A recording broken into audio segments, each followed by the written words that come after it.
Tonight before you go to bed, you're going to brush your teeth. Maybe you'll floss, maybe you'll swish round some minty thing that promises to kill whatever the brush left behind. The same routine you've run twice a day every day for your whole life, with fluoride toothpaste and a dentist you can phone the moment anything feels off. And at some point, despite every bit of that effort, you're going to get a cavity. Now picture a man who died 15,000 years ago. He never owned a toothbrush, he never heard the word floss, never sat in a dentist chair, never cleaned his teeth one single time in his entire life. And if you dug up his skull today, the mouth in it would be in better shape than yours. So how did he manage it, a man who never cleaned his teeth once, walking around with a better mouth than yours? The answer would shock most people alive today. And it isn't just him. For hundreds of thousands of years, pretty much every human who ever lived did the exact opposite of what you're about to do tonight, which is to say nothing at all.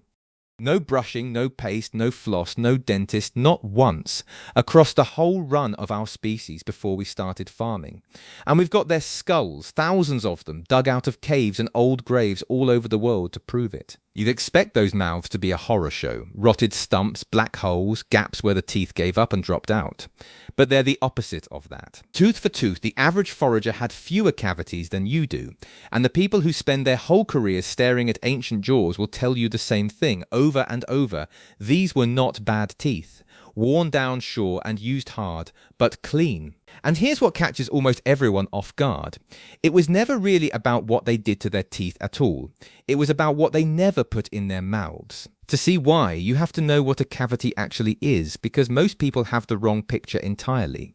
You probably think of it as rot. Food gets stuck, sits there, goes off, and slowly eats a hole in the tooth, like an apple going brown in the bowl. That's not it. A cavity is an infection, something alive, doing something to your tooth right now. Your mouth is home to hundreds of kinds of bacteria, and a handful of them, mainly one called Streptococcus mutans, make their living one very specific way. They eat sugar, they leak acid as waste, and that acid sits on the tooth and quietly dissolves it from the surface down. So a cavity needs two things, not one. It needs the bacteria, which every single person on Earth already has, and it needs a steady supply of sugar to keep them fed. Cut off the sugar and the bacteria starve, the acid stops, the tooth is completely fine. That second ingredient is the whole story. So go back to that man with the clean skull and look at what he was actually eating. Meat, fish, the tough stringy wild plants you really have to chew through, nuts, roots, and now and then, if he got lucky, a bit of honey. That was about the sweetest thing he'd taste all year. There was almost nothing in that diet for Streptococcus mutans to feed on.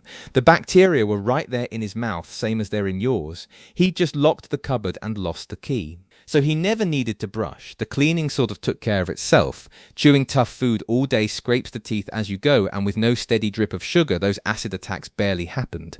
His teeth wore down, they chipped and ground themselves flat over a hard life. But they almost never rotted. Well, not never. Somebody who found a big stash of honey or lived somewhere thick with sweet acorns could still end up with one, but rare enough that a forager's skull pulled out of the dirt would put your dental records to shame. And it wasn't only what he ate, it was how often. He ate improper meals, hours apart, with long empty stretches in between when nothing was going in at all. Every time you eat something sugary, the acid in your mouth surges for the next half hour or so before it settles. So he set that off maybe twice a day, then gave his teeth hours of quiet to recover. You don't do that. You sip a sweet coffee on the way in, grab a snack mid-morning, a fizzy drink with lunch, pick at something in the afternoon, and the acid never really gets to switch off. It isn't just how much sugar you eat, it's that your teeth never get a break from it. So what changed? Because something obviously did. And the strange part is just how long ago it happened. Around 10,000 years ago, humans started farming. We stopped chasing our food and started growing it, and what we mostly grew was grain, wheat, barley, rice, packed with exactly the kind of starchy sugar that Streptococcus mutans had spent tens of thousands of years waiting for. And we can actually watch the moment it happened. When plaque sits on your teeth long enough, it hardens into a kind of natural cement called calculus, and it seals the bacteria living inside it like a fossil. In 2013, a team of scientists scraped that hardened gunk off teeth spanning thousands of years and read the DNA of the bacteria trapped inside. What they found was a switch being thrown. Before farming, the bugs in people's mouths were varied and balanced, loads of different kinds, all keeping each other in check. The moment grain turned up, that balance collapsed. Streptococcus mutans shoved its way to the top and never let go. And you can see it in the bones too. Dig up the hunter-gatherers in one place, then the farmers who moved onto the exact same land a few hundred years later, and the change is right there in the jaws, clean, healthy mouths, and then almost overnight mouths full of holes. Same people, same patch of ground.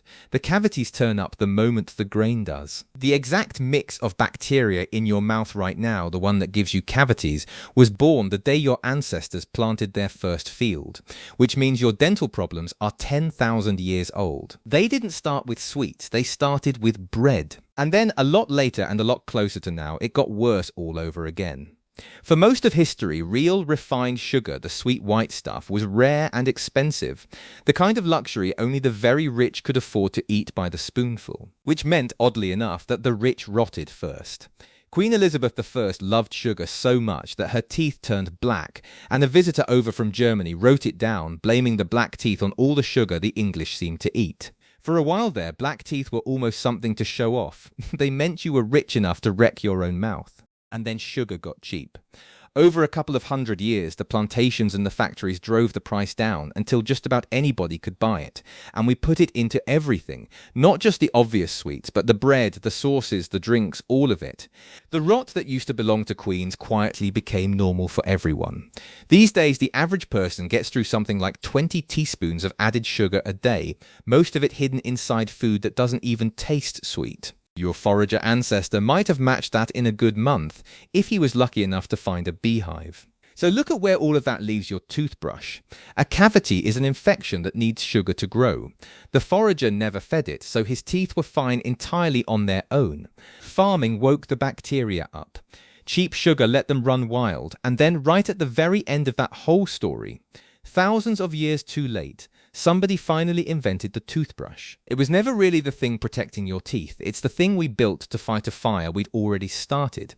Even the fluoride in the tube is just us patching up the tooth itself, hardening the enamel so it's tougher to dissolve, scrambling to keep up with what we'd decided to eat. So when a dentist finds your next one, try to remember it isn't really a verdict on you. You and that man are running the exact same mouth, the same teeth, the same bacteria, the same machinery underneath. What pulled the two of you apart was never effort, and it was never care. It was the food, and neither of you ever got a say in that. Somewhere right now there's a 15,000-year-old jaw sitting in a museum drawer, with a near-perfect set of teeth still in it. The man it belonged to never brushed once, never flossed, never gave his teeth a single thought in his life. Because he didn't need to. And that, in the end, is the only real difference between his mouth and yours.